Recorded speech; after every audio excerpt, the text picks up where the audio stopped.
पुरी का श्री जगन्नाथ मंदिर एक हिंदू मंदिर है जो भगवान जगन्नाथ को समर्पित है। यह भारत के उड़ीसा राज्य के तटवर्ती शहर पुरी में स्थित है। जगन्नाथ शब्द का अर्थ जगत के स्वामी होता है। इनकी नगरी ही जगन्नाथपुरी या पुरी कहलाती है। इस मंदिर को हिंदुओं के 4 धामों में से एक गिना जाता है। यह वैष्णव संप्रदाय का मंदिर है जो भगवान विष्णु के अवतार श्री कृष्ण को समर्पित है। इस मंदिर का वार्षिक रथ यात्रा उत्सव प्रसिद्ध है। इसमें मंदिर के तीनों मुख्य देवता भगवान जगन्नाथ, उनके बड़े भ्राता बलभद्र, भगिनी सुभद्रा, तीनों 3 अलग अलग भव्य और सुसज्जित रथों में विराजमान होकर नगर की यात्रा को निकलते हैं। श्री जगन्नाथपुरी पहले नील माधव के नाम से पूजे जाते थे, जो भील सरदार विश्ववसु के आराध्य देव थे। अब से लगभग हजारों वर्ष पूर्व भील सरदार विश्ववसु नील पर्वत की गुफा के अंदर नील माधव जी की पूजा किया करते थे। मध्यकाल से ही यह उत्सव अतीव हर्षोल्लास के साथ मनाया जाता है। इसके साथ ही यह उत्सव भारत के ढेरों वैष्णव कृष्ण मंदिरों में मनाया जाता है एवं यात्रा निकाली जाती है। माना जाता है कि भगवान विष्णु जब 4 धामों पर बसे अपने धामों की यात्रा पर जाते हैं तो हिमालय की ऊंची चोटियों पर बने अपने धाम बद्रीनाथ में स्नान करते हैं। पश्चिम में गुजरात के द्वारिका में वस्त्र पहनते हैं, पुरी में भोजन करते हैं और दक्षिण में रामेश्वरम में विश्राम करते हैं। द्वापर के बाद भगवान कृष्ण पुरी में निवास करने लगे और बन गए जगत के नाथ अर्थात जगन्नाथ। पुरी का जगन्नाथ धाम 4 धामों में से एक है। हिंदुओं की प्राचीन और पवित्र 7 नगरियों में पुरी उड़ीसा राज्य के समुद्री तट पर बसा है। जगन्नाथ मंदिर विष्णु के 8वें अवतार श्री कृष्ण को समर्पित है।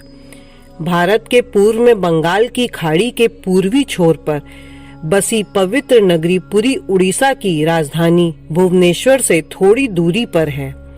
आज का उड़ीसा प्राचीन काल में उत्कल प्रदेश के नाम से जाना जाता था। पुराणों में इसे धरती का वैकुंठ कहा गया है। यह भगवान विष्णु के 4 धामों में से एक है। इसे श्री क्षेत्र, श्री पुरुषोत्तम क्षेत्र, शाक क्षेत्र, नीलांचल, नीलगिरी और श्री जगन्नाथपुरी भी कहते हैं। यहाँ लक्ष्मीपति विष्णु ने तरह तरह की लीलाएं की थी।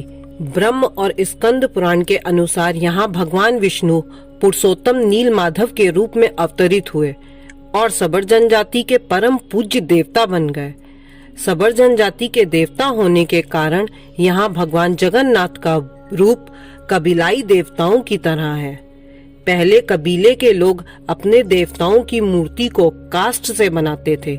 जगन्नाथ मंदिर में सबर जनजाति के पुजारियों के अलावा ब्राह्मण पुजारी भी हैं। ज्येष्ठ पूर्णिमा से आषाढ़ पूर्णिमा तक सबर जाति के दैत्यापति जगन्नाथ जी की सारी रीतियां करते हैं। स्कंद पुराण में पुरी धाम का भौगोलिक वर्णन मिलता है।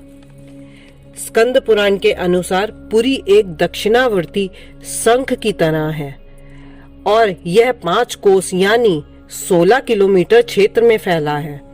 माना जाता है कि इसका लगभग 2 कोस क्षेत्र बंगाल की खाड़ी में डूब चुका है।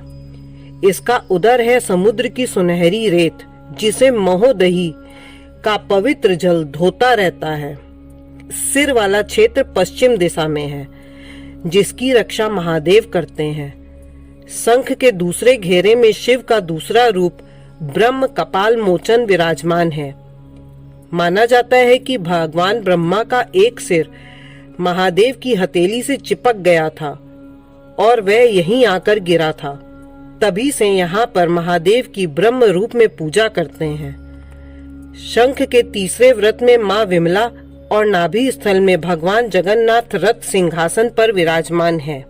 राजा इंद्रदुम्न मालवा का राजा था, जिनके पिता का नाम भारत और माता का नाम सुमति था। राजा इंद्रदुम्न को सपने में हुए थे जगन्नाथ जी के दर्शन। कई ग्रंथों में राजा इंद्रदुम्न और उनके यज्ञ के बारे में विस्तार से लिखा है। उन्होंने यहाँ कई विशाल यज्ञ किए और एक सरोवर बनवाया। एक रात भगवान विष्णु ने अपने सपने में दर्शन दिए और कहा, नीलांचल पर्वत की एक गुफा में मेरी एक मूर्ति है, उसे नील माधव कहते हैं। तुम एक मंदिर बनवाकर उसमें मेरी यह मूर्ति स्थापित कर दो। राजा ने अपने सेवकों को नीलांचल पर्वत की खोज में भेजा। उसमें से एक था ब्राह्मण विद्यापति।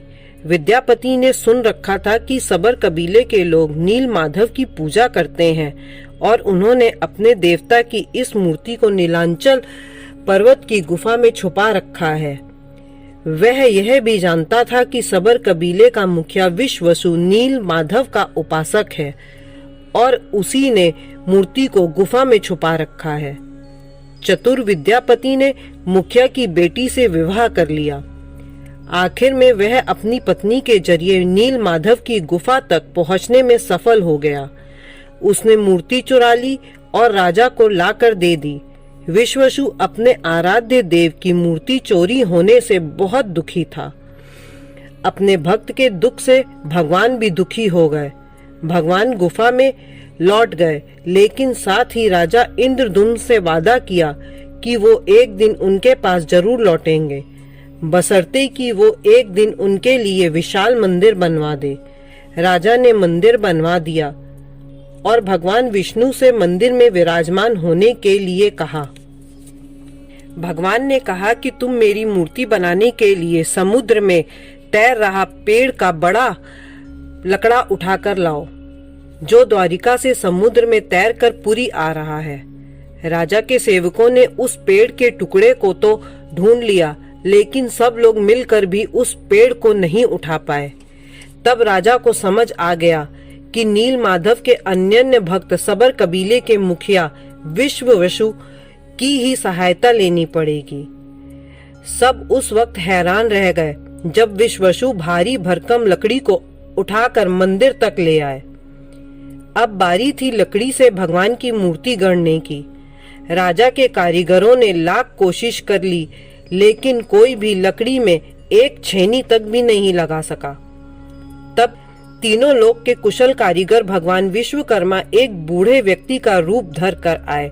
उन्होंने राजा को कहा कि वो नील माधव की मूर्ति बना सकते हैं, लेकिन साथ ही उन्होंने अपनी शर्त भी रखी कि वे 21 दिन में मूर्ति बनाएंगे और अकेले में बनाएंगे।